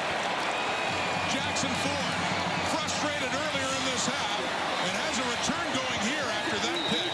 What the Riders need, losing the turnover battle, but they turn it over there as Rourke is intercepted and Ford has himself an interception, and a timely one at that. Big time, especially when you look at the last series of 3 or 4 plays in a row for Jackson Ford. A chance to knock the ball out on a deep ball, didn't get there, got a penalty for a late hit, and that's a pick, playing free safety in the middle, seeing Nate, and he goes right across with great range and high points the ball. Just the Riders' 4th interception of the year, and 2 of them by a linebacker, Josh Woods, just the second by a member of the secondary. And first of the season for Ford, and that one is caught so quickly. And they'll have to move quickly now, down a bunch. Sam Emelis, a good return to the Rider lineup, but they have a lot of work to do. Yeah, but every player, Rod, makes a bad decision, a bad play, a mistake. It's what you do the very next series, the very next play. And Jackson Ford saying, hey, our offense goes out there and scores now. We're back. From the 49, Harris. And he gets it to Keyshawn Johnson into the Lion zone very quickly down to their 47. 4th catch of this game for Keyshawn Johnson. Yeah, you can't make up 21 points in one series, so they understand that. But time.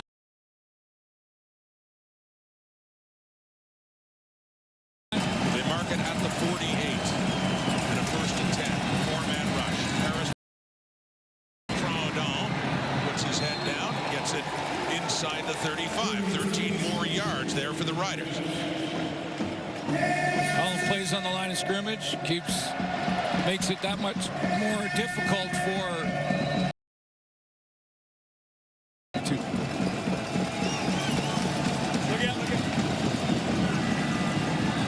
with time again. Lots of it for Troudon again, but this time just for a couple of yards with Parker McKenna all over him. 3-yard pickup, 2nd and 7. Yeah, Mike Benavides, we talked to this week, asked him about Parker McKenna. He said he missed 1 tackle in his first game, in his first start, and hasn't missed one since. Not one. That's almost unheard of. Big addition to the Lions D. Deeper look. Open receiver 2 and a touchdown for Dell Duncan Busby. Oh, do the Riders ever need that? 32 yards and working quickly with still over 12 minutes on the clock. They find the end zone for the first time in this game. Riders needed that, and so did Jackson Ford. Needed the way it happened to get the turnover, get some momentum for his football team, and let Trevor Harris go back to work and get those bad feelings of the turnovers out of him. Good job by Duncan Busby to put the brakes on, cut inside, and get that last 3 yards. They could walk right in with his 3rd touchdown of the season. 5 plays, 73 yards, and just 2 minutes and 1 second taken off the clock with Alex Hale. And the point after to get it back to a 14-point game. So now they need the Rider defense, just like they did the last time, to make something happen. At least they could force a short drive BC and get the ball back. Jackson Ford had the turnover. Duncan Busby had the points off it, as the Riders finally have a touchdown. They're down. And equally big for the offense for the Riders, but let's take a look and recap, because there's the penalty from Jackson Ford. That leads to the Horvath touchdown. So now the Lions are up by 3 scores. Jackson Finley gets rid of that bad play, doesn't stack another, or Jackson Ford, I should say, gets rid of it and doesn't stack another one, and then they go to Duncan Busby for a touchdown in just 2 minutes. So that's how quickly you got to get rid of those bad thoughts, let it go, and move on. Jackson Ford.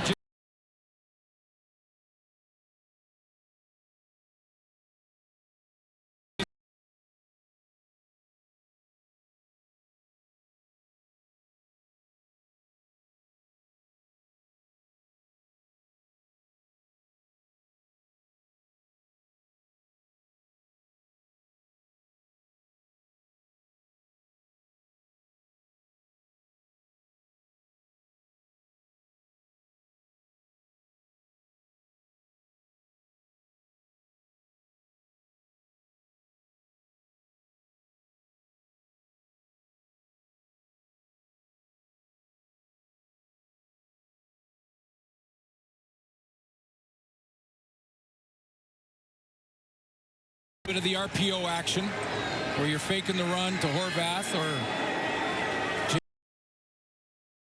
those first down throws. From the BC 34. Blitz coming. Rourke gets rid of it to the left of McKinnis. And a short pickup of just a couple of yards working there on Nelson Lacombo, the field corner, and DeMarcus Fields as well. Big play here.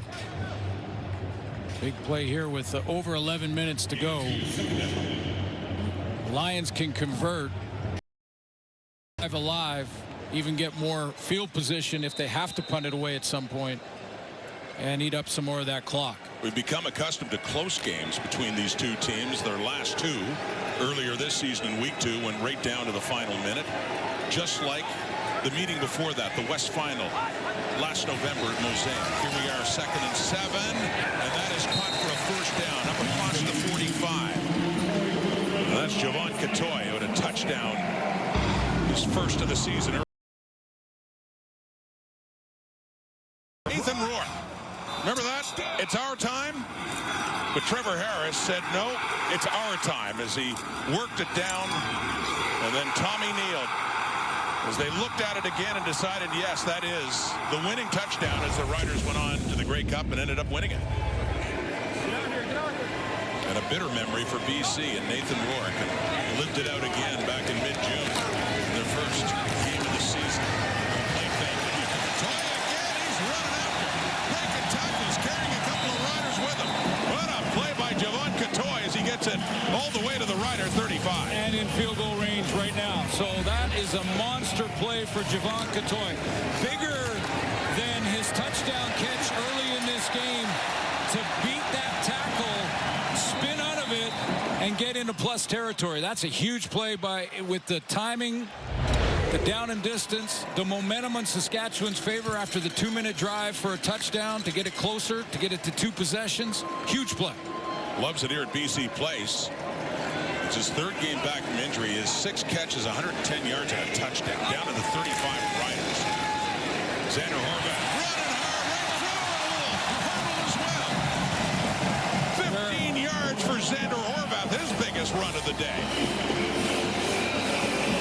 Well, I think defenders, especially DBs, have come to the conclusion that it's best to go low on Xander Horvath because he's so big and so strong And that's exactly what Jackson Ford tried to do there. Saskatchewan. And Horvath has seen enough of the low hits and goes up over the top. Well, every time the Riders flip the momentum, BC flips it right back. A great drive coming up here. He's having a roller coaster. Jackson Ford on that Katoy play right there had him short of the first down and couldn't bring him down. Now that's a tough receiver to bring down, and now Ford trying to get Horvath on the ground and gets the hurdle over top of him after setting up with his turnover the touchdown drive. So it has been a roller coaster for 21 tonight. It really has, and the Lions getting momentum right back down to the Saskatchewan 21. They still have a 2-touchdown lead, and just that kind of day for Corey May so far. Try to get back in this game, but they need a stop. They're not getting it, not yet anyway. They're going to need what they got last time around. And BC threatening again, and back to Horvath, who can't get away that time as he still can't work it to the 20. So not much of a gain at all, if any, and second down ahead. Yeah, you want to be smart, though, at this point. Make it 3 possessions if you even kick a field goal here. Want to minimize the opportunity of the Saskatchewan defense trying to turn it over, and that means high percentage throws if you do throw it. Screen draw, good decisions here. A little over a month ago, Nathan Rourke got hurt early in Edmonton. They lost, went to 1-4. Came back without Rourke, lost to the Argos, went to 1-5. Since then, though, they've won 3 straight, looking to make it 4. And get back to 500. Rourke runs out of time. And it's Desmond Evans again. One too many pump fakes, and they got the sack. Evans picks it up. Only Nathan Rourke knows what he was thinking there, but I'm going to go out on a limb here and say he also was thinking down and distance, game situation, don't force the throw. He looked at 3 different reads there, 3 different progressions, and decided, you know what, I'm going to hang on to it. I'm going to eat it, because it was just, they're in field goal range. They can make it a 3-possession game, and hang on, don't try to force it. I only know he knows what he was thinking, but there's Sean White, 2 for 2. He's hit from 44 and 25. This just inside the 35 for White. No problem at all. We're back to a 3-score game. Yeah, 3 possessions, and that's just managing the situation, the scoreboard, and knowing that you're already in chip shot field goal range to make it 3 scores. Trevor Harris back on. Riders in a deep hole, especially after this White field goal. The 9-1 Montreal Alouettes, the top team in the Canadian Football League. Zach Collaros came back in that game in Edmonton.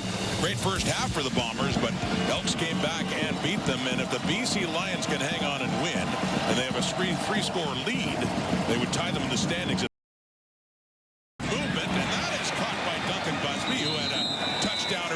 This quarter, and a big first down to the BC 40. Early flag, and they picked. Saw a Lions player clearly crossing the line of scrimmage early.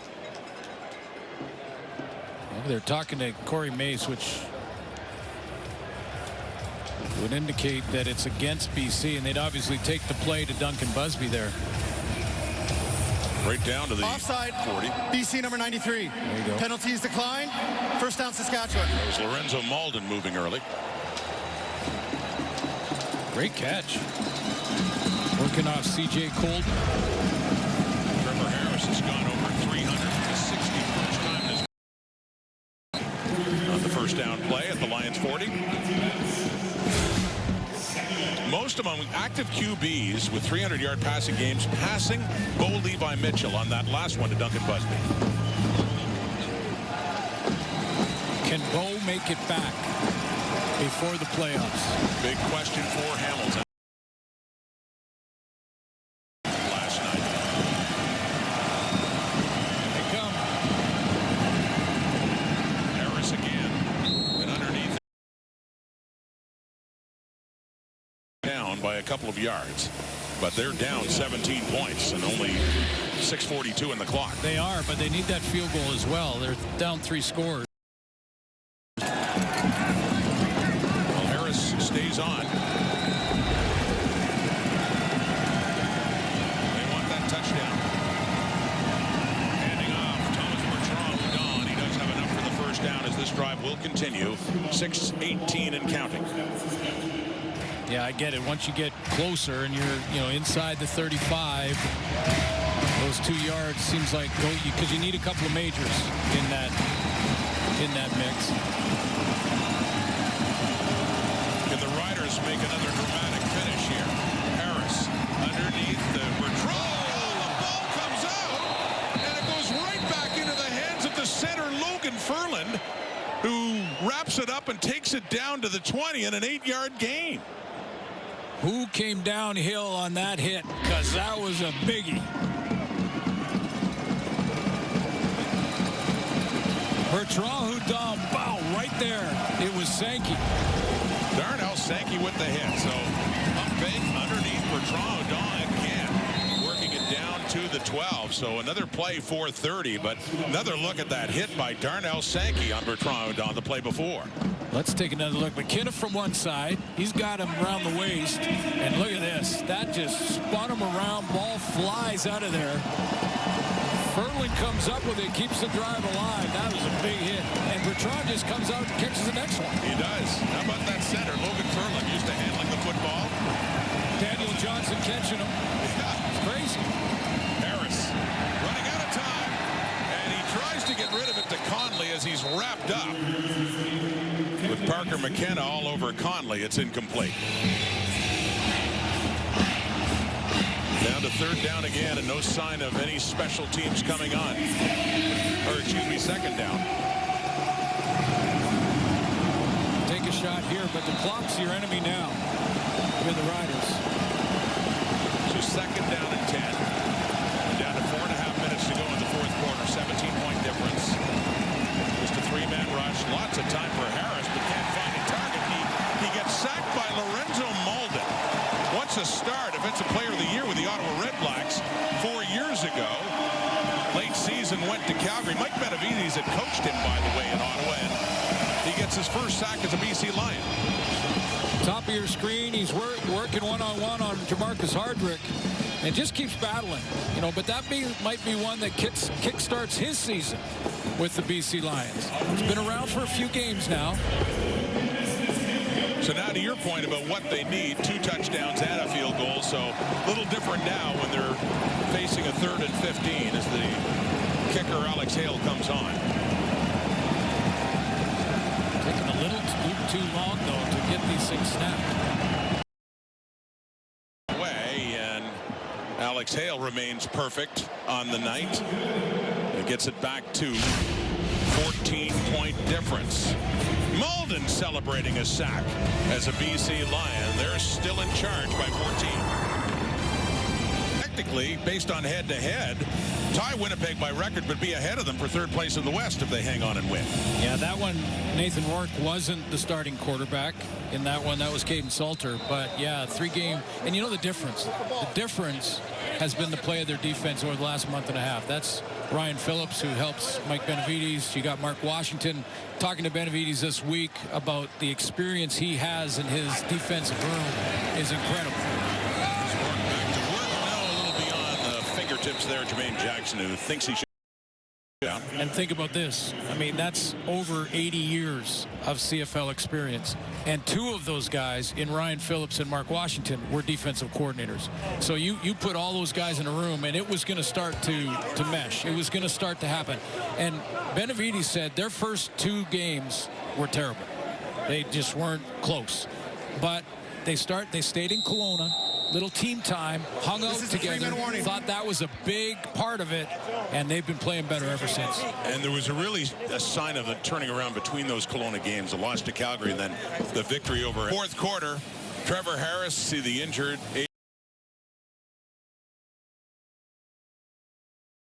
Not enough.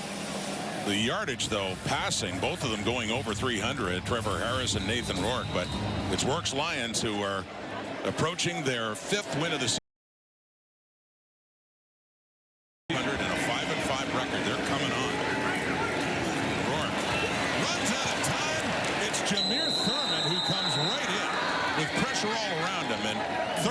picks up his second sack of the season. Yeah, and I will mention, too, that, and this is not trying to build in an excuse, there's still time on the clock for one of the most experienced high completion percentage passers in Canadian football, and Trevor Harris. However, the secondary for the Saskatchewan Roughriders has been banged up. I mean, no Tavon Campbell, no Roland Milligan. Those are key components to that back end, and trying to survive without it. They're getting the ball back now, but that clock's the enemy. 2:40 and counting down. 2-score game. They need a couple of touchdowns in a real hurry. BC punting it after that 2-and-out. 57-yard punt. James Letcher works his way up close to the 45 for Harris and that offense. Stranger things have happened, but it's got to happen very quickly for Saskatchewan now. Otherwise, they fall a little further behind, still in second place in the West, but the Edmonton Elks tonight, they'd move 2 wins ahead of them.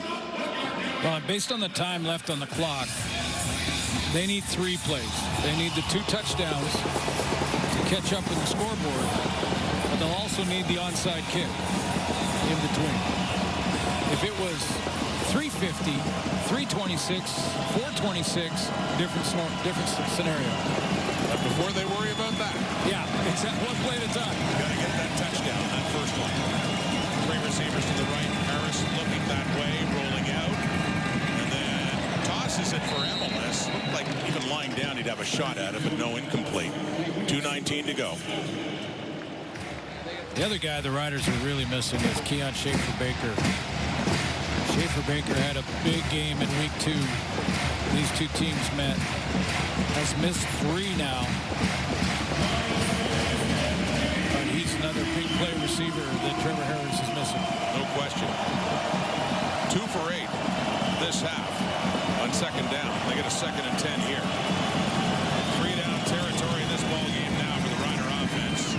Tipped. Knocked away nicely by the safety Jackson Finley, denying Keyshawn Johnson, and it is a 3rd and 10. Yeah, you heard David Sanchez talk about the relationship between TJ Lee, and Farhan mentioned it early in the game, and Jackson Finley, and how both are just their football IQ through the roof. I mean, Jackson Finley, you give him and tell him to put up everybody's responsibility on the defense, including the D linemen.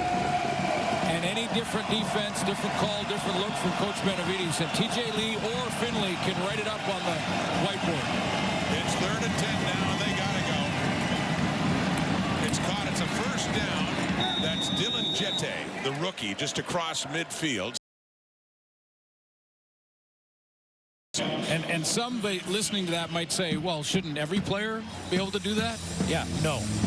That's not the way it works. I can't tell you how many times I had a linebacker turn around and go, hey, what do I got on that defense? And I'm like, oh, man, you got to know at least what you're doing. Right. But that's what your job is partly to do as a safety and a middle linebacker, is to make sure the guys are lined up right and know their assignments. And one of the corners, Stanley Thomas Oliver, is the injured Lion right near the Lions bench, getting some attention there. Originally drafted in the NFL in the 7th round 6 years ago by the Carolina Panthers, and also had some time with the Giants and Detroit Lions. First year in the CFL, and he's another one. You talk about Parker McKenna, who's been a nice addition in that Lions secondary, of course, missing the veteran Gary Peters this season. So Josh Haggerty will go to safety. They'll move Finley down to Deontay Williams' spot at Sam, and Williams plays the corner. Harris underneath, checks it down to Conley, and he takes a hit. And Josh Haggerty coming in, just went into the game. And U of S product.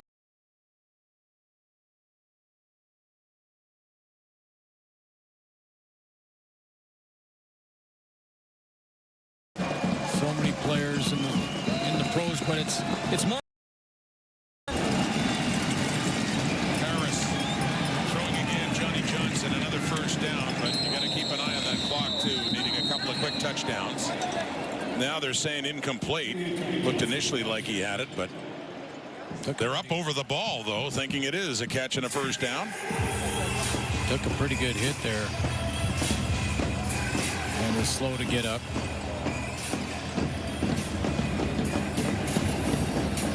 Well, they haven't moved it back.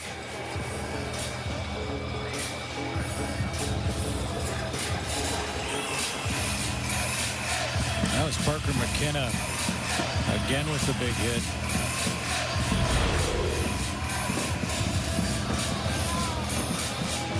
Sam Emilus limping. Just got back after missing 3 games with a foot injury.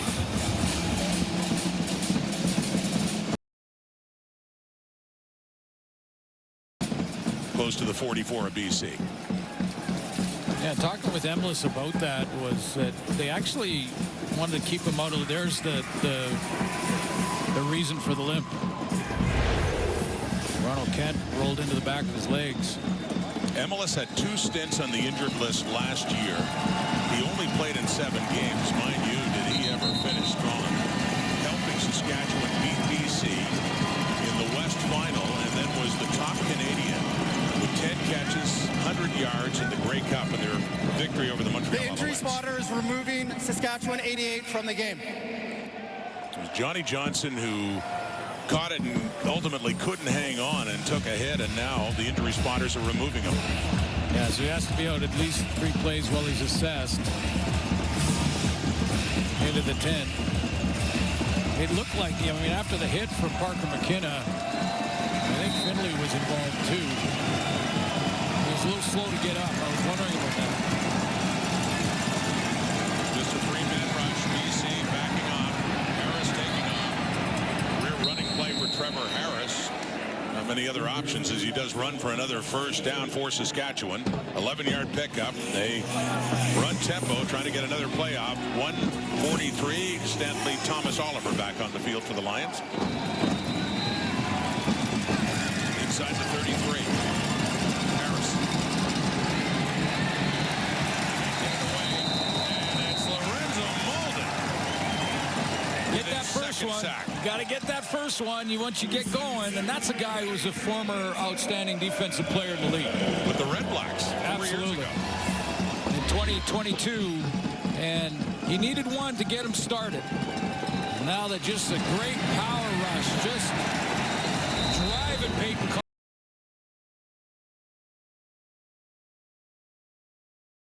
By C.J. Golden. I was thinking maybe Lorenzo Malden's been paying attention to what Sean Lemon's been doing lately. Oh, they're well ahead of the race with Father Time, aren't they? A race that you never win, by the way. No. You can stay ahead. You can stay ahead. Keep working at it. Some keep trying, some And in the wave the white flag is always accepted. Under the 35, 3rd and 13. And in a crowd, it is broken up. Intended there for Emilus, who is still down. Oh, boy.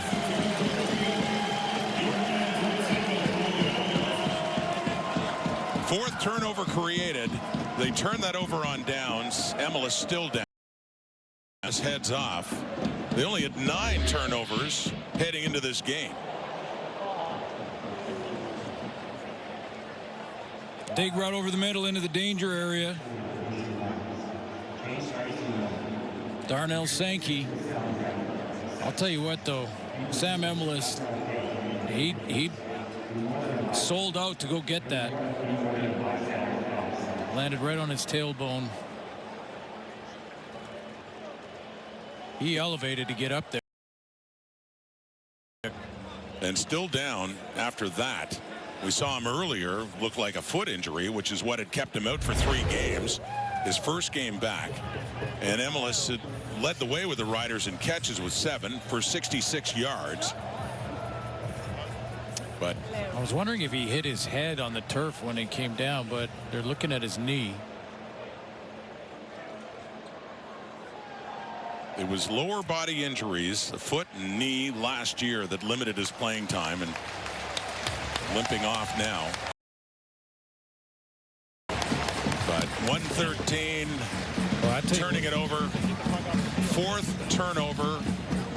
Saskatchewan coughs it up again, and yeah, first 9 games, 9. In this game alone, 4, nearly half that. Yeah, their defense has been lights out. I mean, they're ranked number 2, but going to close in on number 1 really quickly. Edmonton is number 1 right now, or coming into the week. But they were dead last in the first 2-3 weeks of the season. Enter Parker McKenna, brought in Lorenzo Malden. Had a quiet kind of start to his BC Lion journey.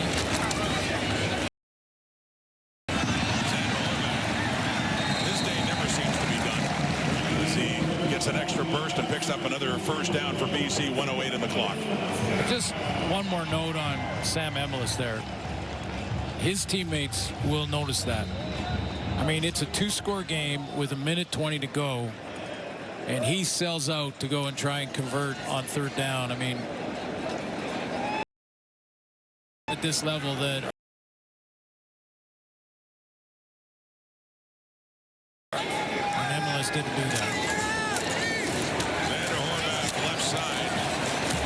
He's still running hard. It takes the 3 riders to pull him down. The Lions, we can declare them victors in this. 42 seconds on the clock, up by 14. Looking to make it 4 straight wins. You see in this, and as mentioned, they would have the tiebreaker right now head-to-head against the Winnipeg Blue Bombers. And that's their only meeting of the season that won a few weeks ago. So BC has the tiebreaker in Winnipeg. So put them 3rd in the West after that awful start. They have the Ottawa Redblacks next week in the nation's capital. And you know that story from the other side of the Red Blacks are still looking for win number 1. And it's 4 straight wins for Levi Bell and the BC Lions. Very fired up after that 1-5 start to get to 5-5 now. And Horvath. Well, the West is wide open. I mean, it really is. The West is wide open. Congratulations to Edmonton and their win. But you know, when you think of the Calgary Stampeders and what they're doing, the good things that they're doing, you look at BC's win streak now, called the mushy middle in the West. And by the way, after that Ottawa game for Buck Pierce's crew, they go back-to-back with Montreal. Big test. Yeah. The biggest, the way things are moving right now for the BC Lions. Victory formation, another victory for BC. And that's their 4th straight. From 1-5 to 5-5. And dealing the Riders their 2nd straight loss.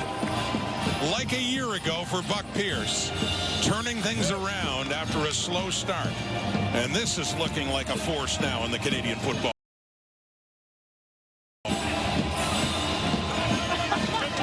Some things to clean up for Trevor Harris and the Saskatchewan Roughriders, who, as you mentioned, dropped 2 in a row. But I would start with eliminating penalties. I mean, the penalties they took tonight, almost twice or more than twice as many as the BC Lions, cost them big plays tonight. It really did. Took points off the board.